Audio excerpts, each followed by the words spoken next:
Hi, I'm here to talk about tarot and how I got introduced into it.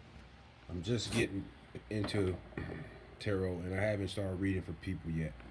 But I'm getting familiar with the cards, and now I have a certain level of familiarity, but still trying to develop I guess being efficient in it. This card right here is the first card which actually made me start paying attention to tarot. But it was like this, and it was coming during a time when I was just I was using numerology for divination, and I would go to the internet. If I get a number message, I would go to the internet and decode it, the numerology on there. One day I was on the page, and when I was decoding, it was a little tarot advertisement, and it said, "Get your tarot reading." And I did it, and this is the card to flip. And the way they said it, they described it, you know, a man. Just think of a man walking around without a care in the world, but he had the weight of this beast that he had to feed, right? You know, it was this beast on his shoulder, and he would just feed it and feed it, you know, with, you know, spend all his time, and it was referring to addictions, you know. And at that time, I was on the path with a phase in my development, and you know, I was using substances that were more powerful than, you know, more powerful than, you know, what people normally use, you know, alcohol and all that. It was something that was, it was a spiritual it was a spiritual thing, and it was physical thing, you know.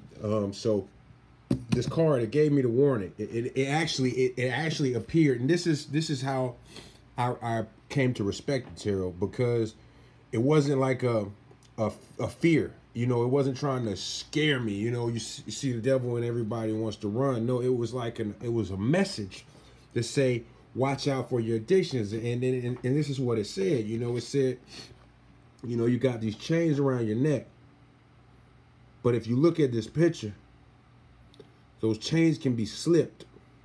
But it said if you keep on down a certain path, eventually you won't be able to get those chains off your neck. So call it my angels, call it, you know, just call it by chance. You know, I don't really believe in chance, you know, and coincidence, but that was what made me start paying attention to the tarot, and we're respecting it, you know, if it's done right. So here a couple years, well, a year later or so, I finally get me a deck, and I am going to be the reader, the type of reader that it will give positive, you know. It's like, I came up on angel number. Well, I didn't come up, but what got me into like the mysticism and whatnot is when I started seeing the power of numbers.